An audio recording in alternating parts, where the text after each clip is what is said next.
정신과 약을 먹이는 게 네, 그러니까 저는 교육의 핵심으로 지금 지난 10년 사이에 만들어졌다는 거 진짜 무시무시하지 그러니까 않으세요? 그게 교묘하다는 표현이 드는 거예요. 아, 그래서 그게 교묘하다. 그러니까 그걸 그러니까 누구 하나 반발 못하게, 누구 하나 문제 이슈화 못 시키게 사실은 단계를 만든 거잖아요. 그래서 전에 소위 말하면 세 군데에서 이미 땅하고 결정이 됐기 때문에 초급 심판, 중급 심판, 고급 심판을 다 받은 상태가 되니까. 그렇죠, 그렇죠. 네. 뭐 그렇게 아주 교묘하게 시스템이 딱 돼 있고, 그 다음에 또 분위기가 학습권, 다른 아이들 학습권에 침해가 된다. 그렇죠. 예, 이렇게 되면 또 그 해당 부모나 해당 학생은 그 완전 죄인이 되는 겁니다. 예, 뭐 그렇게 되니까 거기에 대해서 이제 면제부로서 약을 먹이는 거라든지. 그렇죠. 예. 약이라도 먹여. 그래 좀 조용히 시켜. 이렇게 되는 거거든요. 이렇게 되니까 나는 오히려 내가 부모라고 하는데 정말 그렇게 문제가 된다고 하면 대안학교를 가든지 아니면 어떤 새로운 방법이 뭔지는 모르겠지만. 그래서 교육청에서는요, 약을 먹는 아이들만을 위한 대안학교를 만들어가지고요, 한 달에 한 번씩 교사의 인솔하에 정신과 병원에 가가지고 그렇죠. 걔네들한테는 체계적으로 약을 먹이는 그런 활동을 전문적으로 하는 대안학교까지 만들었어요. 그러니까 초등학교 다니는 동안 약물 치료를 하고 나면 중학생쯤 되어서는 발달된 기능으로 일상생활을 잘 할 수 있다고요. 그런 관리를 체계적으로 받는 것이죠. 최소 2, 3년에서부터 3년에서 5년 잡아요. 그럼 초등학교 1학년부터 시작을 하면 초등학교 내내 약을 먹일 거라고 좀 마음을 그냥 먹으세요. 이렇게 우리가 얘기하거든요. 그리고 나면 이제 그 다음에는 약을 먹지 않아도 그 발달된 기능으로 그 다음에 살아가기 때문에 치료를 꾸준히 지속적으로 받는 거 되게 중요해요. 그게 정말 이거는 정말 좀 더 깊게 들어가서 정말 더 알아봐야 될 것 같아요. 그러니까 뭘 더 알아봐야 될 것 그 같아요? 학교가 정말 세계적으로 그 대안학교가 네. 이념과 그의 본질의 목적. 그러니까 애들을 단순하게 관리 차원에서 그 학교에 의미가 있는가. 이 학생들을 정말로 심신을 건강하게 만드는 데 의미가 있는가. 네. 그러니까 소위 말해 장애자, 낙인을 찍어놓고 넌 장애자야. 넌 더 이상 이 장애에서 벗어날 수가 없어. 그렇죠. 정신병자야. 네. 그렇죠. 그래서 그냥 그러면 너희들은 관리군이야. 그렇죠. 이렇게 딱 돼버리는 순간에 애들 정말 관리군이. 그 중학교부터는 대안학교로 들어오면 그 약값은 안 들어. 네. 이렇게 되면 얘들은 사실 세상에 꽃을 피기 전에 꽃이 죽는 거잖아요. 그렇죠. 네. 아니, 시들시들한 떡잎들을 찾아 앞으로 꽃필 수 있게 도와주는 거라니까요. 낙인 찍는 게 아니에요. 그러니까 저는 선생 입장에서 그거는 교육의 가장 기본 본질을 깨버린다. 저는 교육청에 그걸 담당하는 국장 정도 위치에 있는 분이 그래도 집에서 부모들의 관심을 받지 못하는 그런 아이들을 이 교육청에서 대안학교라고 만들어가지고 교사들이 매달 한 번씩 정신병원에 데려가가지고 약을 먹이는 그런 관심을 해주는 것이 얼마나 큰 일이고 훌륭한 일입니까? 라고 저한테 설득을 시키듯이 말씀을 하시길래 저는 그러니까 진짜 이제 그 학교 담당하는 국장이 정말 그 사람이 그 대안학교에서 어떤 학생들이 어떤 학습 태도로 어떤 상황에서 어떤 환경에서 그것도 한두 번이 잠깐 와서 보는 게 아니라 정말 거기서 선생을 하면서 한 달, 두 달 하면서 본인은 그게 교장도 했대요. 그리고 그 애들이 전부 다 결손 가정이거나 형편이 안 좋은 애들이기 때문에 어차피 가정에서 관리나 돌봄을 못 받는데 학교에서 그렇게 체계적인 약물 치료를 해주고 돌봐주는 것이 얼마나 훌륭하고 그러니까 좋으냐라고 이야기하시더라고요. 그렇게만 얘기하면 그렇게 되죠. 네. 네? 집이 어려워. 학교에서 그렇게 다 해줘. 소위 말해 정신병이 있어서 약까지 다 제공을 해줘. 치료까지 얼마나 좋은 거예요. 얼마나 좋은 시스템. 그 표면으로 그 텍스트로 그 표면만 보면 베스트죠. 누가 네. 그걸 갖고 뭘 하겠어요. 그러게요. 박수를 받고 상을 받아야 될 것 같은데 네. 더 중요한 건 이 학생들을 살리는 길이냐 죽이는 길이냐예요. 저는. 뭐 살리고 죽이고는 그거는 쓰레기 하치장처럼 리사이클 시킬 거냐 쓰레기로 그냥 할 거냐 그러니까 이 이렇게 학생들을 하는 거잖아요. 벌써 딱 디폴트로 놓은 거는 장애 벌을 이렇게 저는 인식이 되니까 그렇죠. 근데 거기에 대해 저항감이 생기는 거예요. 선생님은 장애나 버릴 애는 결코 이 학교에서 미리 그걸 하면 안 된다. 라는 마음이시네요. 나는 교사면 선생이라고 하면 교사가 가장 해야 될 거가 뭐냐면 각각의 개성을 인정을 하고 각각의 개성을 인정해서 그 각각의 개성을 키워주는 잠재력을 발휘해주는 이 수학이 됐든 음악이 됐든 체육이 됐든 뭐가 됐든 간에 게임이 됐든 심지어는 우리가 모르는 다른 세계가 됐든 간에 그게 교사의 가장 큰 역할이지. 국영수를 잘하게 만드는 건 그건 일부분 있지만 네. 그게 가장 교사의 역할인데 이걸 국영수를 잘하는 아이 공부를 잘하는 아이를 딱 잣대를 두고 거기다 프레임을 딱 씌워놓고 넌 공부 못해? 방해돼? 그러면 장애 아니면 뭐 정신 이렇게 틀을 만든 대한민국 교육이 분통이 서지는 거예요. 그렇군요. 선생님이 한국에서 교수 생활이나 학교에 오래 안 계시니까 이런 고전적인 이 믿음을 아직도 가지고 계시는 거지. 황심소에서 사연을 찾습니다. 현재 대한민국에 사는 전국의 모든 초등학교 1학년, 4학년, 그리고 중학교 1학년, 고등학교 1학년 학생들은 학생 정서 행동 특성 검사란 이름의 검사를 받고 있습니다. 교육부는 이 검사가 아이의 정신질환을 확인하기 위한 진단검사는 아니지만 아이의 성격 특성과 주의력 결핍 과잉 행동장애, 이른바 ADHD, 그리고 불안, 우울, 학교 폭력 피해, 자살 위기 등 주요 정서 행동 특성의 전반에 대해 알려준다고 말합니다. 그리고 우리의 소중한 아이들은 이 검사의 결과에 따라 정상군 또는 관심군으로 나뉘어집니다. 특히 이 검사에서 관심군으로 분류된 아이들은 학교 내 상담실인 위클래스나 위센터 혹은 정신건강복지센터를 거쳐 신경정신과 병원으로 보내져 심리검사와 정신과 진료를 받게 됩니다. 그리고 이 일련의 시스템의 끝자락에서 다수의 아이들은 자신의 의지와는 상관없이 정신과 약물을 권유받고 또 복용하기 시작합니다. 황심소에서는 이런 학생 정서 행동 특성 검사와 관련한 경험을 하신 분들의 사연을 찾고 있습니다. 자녀가 학교에서 학생 정서 행동 특성 검사를 받고 관심군으로 분류되어 담임 선생님이나 위센터 상담사로부터 추가 상담과 검사를 하고 또 이어진 정신과 진료를 통해 아이가 가진 문제를 파악하고 해결하고자 하셨던 분 또는 주변에 그런 경험이 있는 분들의 사연을 황심소에 알려주시기 바랍니다. 사연을 보내주실 곳은 다음과 같습니다. 이메일 sherlockwhang@gmail.com sherlockwhang@gmail.com 또는 카카오톡 010-3438-2439로 연락 주시기 바랍니다.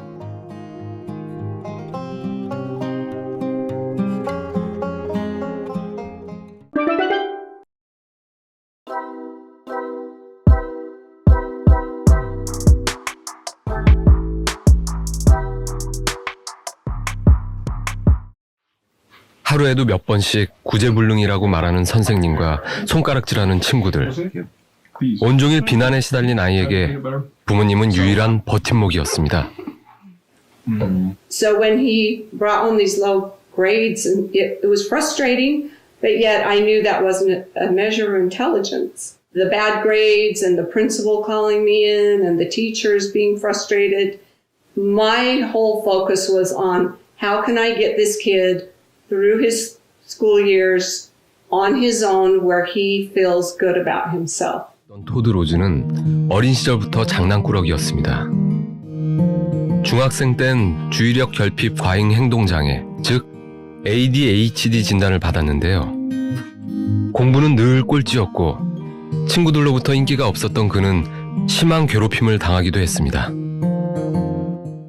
So today, I'm a faculty member at Harvard, but I'm also a high school dropout. And the thing is, because for every one person like me, there are millions who worked as hard, who had the ability, but who were unable to overcome the drag of an educational environment designed on average. And their talent is forever lost to us. 30대 중반에 교수가 됐을 때 원로 교수가 저를 부르더니 가고 고생 많이 했다 칭찬을 하시고 윤 교수 학생들 잘 가르칠 생각하지 마 이렇게 하더라고요. 그래서 30년 전에 이미. 예, 그래서 내가 이게 무슨 소리입니까 했더니 그런 마음을 먹는 순간 자네가 피곤하니 그렇죠, 그렇죠. 자네가 피곤하니 그냥 델론만 데리고 갈게. 지가 알았어, 다 네, 살아. 알아. 근데 제가 이제 그 말을 듣고 하놓고 나오면서 그럼 내가 왜 교수가 됐어? 애들 가르치려고 교수가 됐고 그렇죠. 완전 애들 가르치려고 교수가 된 거 아니야. 내가 원로 교수는 나를 위해서 얘기를 했지만 네. 그분에도 수많은 경험을 하면서 그렇죠. 자연스럽게 터득한 거죠. 그때 교수 사명과 지금의 교수 사명과 조금 있어 30년 되는데 네. 나는 그다지 변함이 없는 것 같아요. 그렇죠, 그렇죠. 그런데. 그러니까 피곤한 인생을 사는구나 하고 생각합니다. 그렇군요. 그러면 이 지연이 담임생이나 위센터 상담교사는 본인이 피곤한 인생을 살지 않기 위해서 그냥 빨리 이 장애가 있거나 정신병 걸렸다라고 보여질 만한 애들은 교육이고 뭐고 빨리 정신병 환자로 만들어가지고 약 먹이게 하는 게 낫다. 지금 단정을 하면 상당히 그 담임교사나 위센터 상담교사분은 기분 되게 나쁘겠죠? 아니요. 그게 아니라 새싹의 떡잎이 시드는데 당장 급한 물부터 줘야죠. 그런 조치도 없이 어떻게 앞으로 더 성장할 수가 있겠어요? 치료가 필요한 아이에게 정신과 약을 먹일지 말지도 결국 학부모의 선택이지 교사가 결정하지는 않는다고요.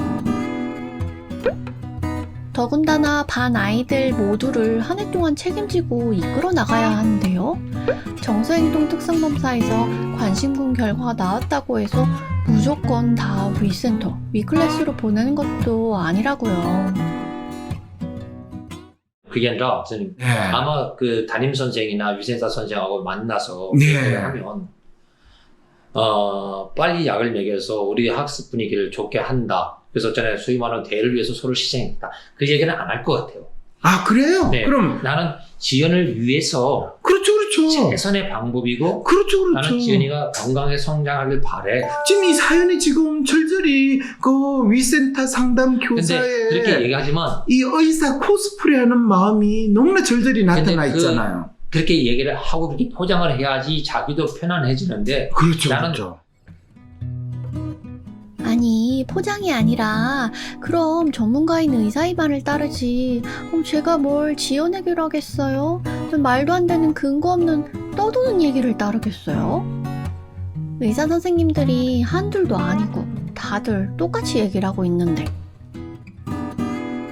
이제 정말 전문가면 그 내부에 진짜 진심인지 아니면 그냥 학습 분위기를 위해서 나는 아직 경험도 많지 않고 그 다음에 평가도 잘 받아야 되니까 그리고 앞으로 창창하게 교사 생활을 해야 되니까 이런 문제를 잘 피해가는 요령을 이제부터 조금씩 하면서 뭐 얘는 좀 객관적으로 타 기관에서 국가에서 얘는 소위 말하면 ADHD를 했으니까 약을 먹이는 거지 하면서 피해가는 요령을 익히는 건데 근데 요령 익혀도 좋아요. 그건 사실 뭐 사람이니까 방어 본능이 있으니까 근데도 불구하고 교사선을 할 때 나는 학생을 위해서 정말 모든 것을 바치겠다 사명을 가지고 교육을 하겠다 라고 할 때 그 아이 하나하나에 가장 뭐가 최선일까에 대한 고민이 있었냐.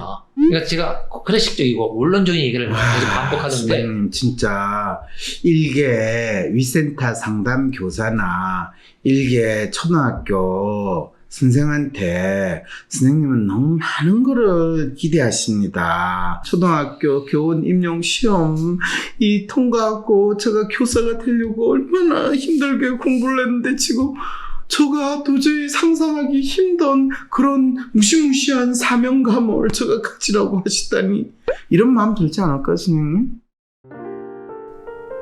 아니 그런 사명감과 책임감을 가지고 어머님께도 열심히 설명을 드린 거예요. 약물 치료가 얼마나 중요한지를요.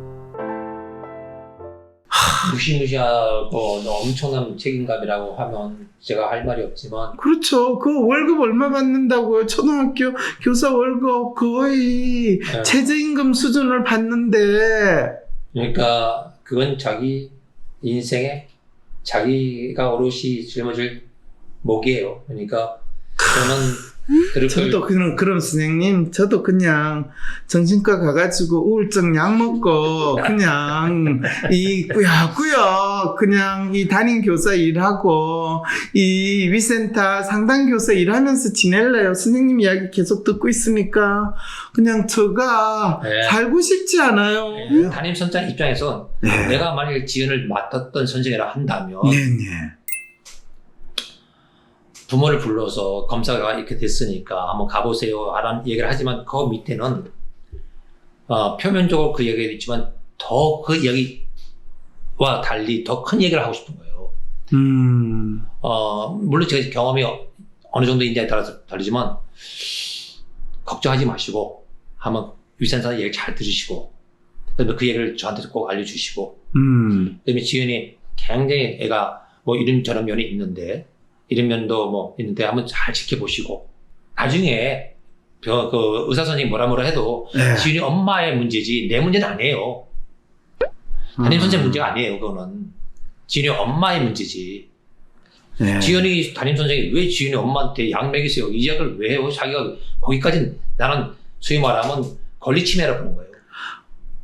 아, 그러세요? 네. 그런데 많은 이 초등학교든 중학교든 심지어 고등학교든 담임 선생님들이 또 교사들은 학부모들이 아이가 관심군이 되고 또 병원에서 뭐라고 진단을 받았으면 우울증이 됐든 ADHD가 됐든 심지어는 조현병이 됐든 그 진단을 받았는데 약을 안 먹겠다. 그러면 그거는 엄마가 부모로서 역할을 못하고 심지어는 아이 빨리 특수학교를 보내세요 라고까지 그러니까 이제 관건하고 요청을 합니다. 정신과 약을 먹을지 말지 결국 학부모님이 선택할 수밖에 없어요. 그렇다고 하더라도 아이를 위해 포기하지 않고 아이에게 필요하고 도움이 될 수 있는 게 있다면 뭐든지 학부모님께 알려드려야 하지 않겠어요? 그리고 어머니도 아이를 좀 객관적으로 볼 수 있게 도와드리려는 거고요. 그게 교사죠. 여러 가지 상황이 있겠죠. 그래서 이제 가장 중요한 거는 지연이 엄마고, 근데 뭐 지연이겠고, 근데 더 중요한 건 지연이 엄마라 생각해요. 왜냐면 지연이가 미성년자고. 그럼 제가 지연이 엄마를 만나서, 네. 자, 위센터 가서 봤습니까? 가서 무슨 얘기 들었습니까? 이런저런 얘기 들었습니다. 그래서 병원까지 가봤습니까? 병원 갔다가 합시다. 네. 네, 의사 선생님 뭐라 하십니까? 이런 해서 약을 먹이라 합니다. 자, 어떻게 하시겠어요, 어머니? 근데 의사 선생님이 굉장히 압박적으로 얘기하고 위생 선생님도 압박적으로 얘기해서 저는 어떻게 할 줄은 모르겠어요. 네. 담임 선생님 어떻게 했으면 좋겠습니까? 네. 담임 선생님 더욱도 모르죠, 사실은. 의사 선생님 만나지도 않았으니까. 네. 근데 최종적으로 책임은 어머니가 쟤들 모시고, 그러나 나는 어머니를 응원하고 싶은 거예요. 어머니를 응원합니다. 네, 내가 지은이 담임 선생이라고 하면, 네, 당연히. 지연이 선생이라고 담임쌤은 하면 지연이 제가. 어머니를 응원합니다. 그렇게 이야기해야지 결코 담임쌤은 학부모한테 애한테 약 먹이세요 이런 소리 하면 안 된다는 것 말씀이십니다. 첫 번째는 그거죠. 그러니까 저희가 뭐냐죠. 교사가 의사 코스프레를 한다는 저희. 교사로서 만족이 안 돼. 그렇다고 의사가 될 수도 없어. 그러면 코스프레가 되죠. 근데 그 저희가 나 교사로서 사명을 가지고 애들을 잘 가르치는 게 의미가 있어. 근데 내 역할이 넘어가는 순간 의사 선생님한테 위임을 해야 되겠죠. 근데 뭔가 학교에서 자기 존재감을 나타내기 위해서 부모한테 마침 의사 선생님 코스프레를 하면서 애 약을 먹여야 돼요. 예. 이렇게 할 때는 소위 말하면 저희가 오도가 되고 지연이 담임 선생은 소위 월권이 된다고 보는 거예요. 네. 예.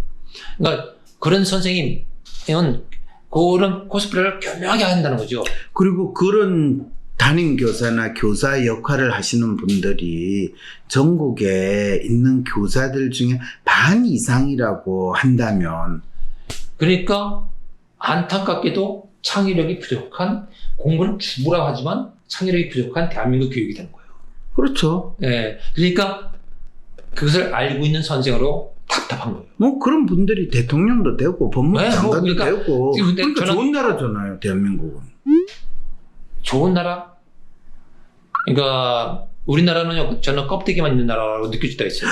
선생님, 지금 선생님이 너무 오랫동안 외국 생활을 하시다 보니까 지금 안 해요. 그건 뭐 외국 생활 하고 안 하고 우리 외국 생활을 해서 대한민국 와서 보면 이 보이고 촛불혁명으로 남들이 꿈도 못 꿨던 전 세계가 꿈도 못 꿨던 무혈혁명으로 오롯이 시민들의 힘으로 이제 정권을 바꿨고 새 시대를 열었던 나라인데도 불구하고 기득권의 싸움, 그 다음에 이익의 싸움, 권력의 싸움이 아주 팽배한 나라구나. 근데 거기에 기득권을 얻는 자와 얻지 못하는 자, 권력을 가진 자와 못 가진 자가 확 차이 나죠. 차이가 확 나고 결국은 그것을 위해서 몸부림치는 거구나. 뭔가 그렇죠. 되게 씁쓸해요. 그러니까 그렇죠. 이것은 내가 중국에서 봤던 거랑 별 차이가 없네. 아, 중국이랑 별 차이가 없다고요? 네, 저는 사실 그렇게 느꼈어요. 중국 공산당을 위해서 충성하는 거나 대한민국에서는 권력을 위해서 자기가 충성하는 원하는 거나 정당에 충성하는 거나 아니면 그러니까 뭐 애가 자본주의가 갖고 있는 속성이 자본이 절대 권력과 절대 힘과 절대니까 뭐 거기 큰 구도 안에 우리가 사니까 그 안에서 살 수밖에 없는 입장이니까 거기 맞춰야지 뭐 어떡하겠어. 맞추는 게 출세하는 거고 요령 있는 거고 지혜롭게 산다고 얘기를 하고 또 부모들도 다 그렇게 박수를 유도를 해왔고 이제 와서 그것이 아니라고 해봤자 되는 것도 아니고.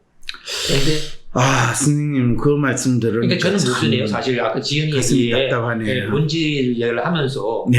또 우리가 민주주의라는 큰 자본주의라는 구도 안에서 어쩔 수 없어 하는 제가 모순된 얘기를 제가 스스로 하는 것도 있어요. 사실. 그러게요. 근데 그게 한계다라고 하는 거예요. 그렇군요. 근데 선생님, 너무 낙담하지 마십시오. 지금 오늘은 위센터 상담 교사의 마음을 읽는데 너무 치중하다 보니까 그런 안타까움을 더 느끼는데 우리 다음에 정신과 의사의 마음을 읽으면 혹시 우리 마음이 조금 나아질 수 있는 뭔가 새로운 신약을 또 우리가 얻을 수도 있을지 모르니까 그런 희망을 가지고 정신과 의사 마음 읽는 때까지 꼭 남아있어 주시기를 바랍니다. 정신과 의사 선생님으로 빙의한 우리 AI 아가씨의 사연 여러분 다음에 또 기대해 주세요. 안녕히 계세요.